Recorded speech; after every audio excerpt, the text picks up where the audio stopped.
it's FAFSA Girl, and this is FAFSAhelp, where we talk all things financial aid 101.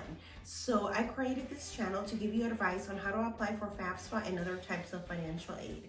So if these topics interest you, please subscribe here to my YouTube channel, follow me on TikTok and on Instagram for future video updates and live sessions. So let's get started. So on today's video, we're going to discuss the things that you need to get ready in order to apply for the FAFSA application. So you're going to need your social security number. Your social security number can be found in your tax returns, or if you have your social security card.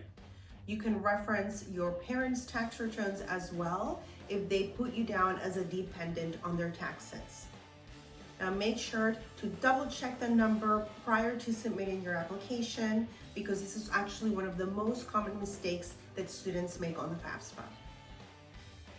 Now if you're not a US citizen, but you are a permanent resident and you have an alien registration number, otherwise known as an A number, you'll want to have that information ready, because they will ask you for your A number on the FAFSA application if you're a permanent resident, aka if you're a green card holder.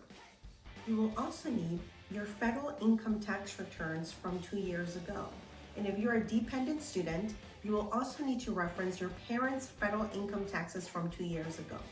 Not only that, but you'll also should reference your W-2s from the tax reporting year being requested on the FAFSA, as well as any additional record from any income that you may have earned 2 years ago. So for example, for the 2022-2023 FAFSA, you'll be asked to provide income from 2020. Now there is a feature within the FAFSA application called the IRS Data Retrieval Tool, where you can connect your FAFSA application to the IRS website to transfer the information into your application for FAFSA. However, it's always a good idea to have your taxes and W-2s and records of any other income that you may have earned from 2 years ago, have that readily available, just in case you have to manually input the information in the event that you're unable to use the IRS Data Retrieval Tool. You will also need to reference your checking and savings and investment account balances. You will be asked to provide this information on the FAFSA application. And if you're a dependent student, you will also need access to your parents' checking, savings, and investment accounts. And if applicable, you will also need to provide information about untaxed income. Some examples of untaxed income are workers' compensation or any child support that you may have received. And finally, in order to complete the FAFSA application, you will need a FAFSA ID and password.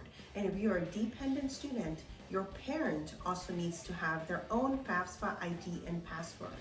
So a couple of things to remember: if your parent does not have a social security number, they cannot create a FAFSA ID and password. Therefore, you will be required to print a signature card to have your parent sign it and mail it in. So please remember that if your parent does not have a social security number, you'll want to put all zeros in the FAFSA application when they ask you for their social security number.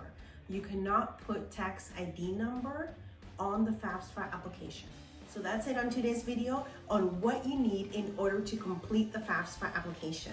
So I hope that you found this video helpful, and if you like topics such as FAFSA and financial aid, please hit that like and subscribe button for future video updates and live sessions. Thank you so much for watching, and I will see you on the next time.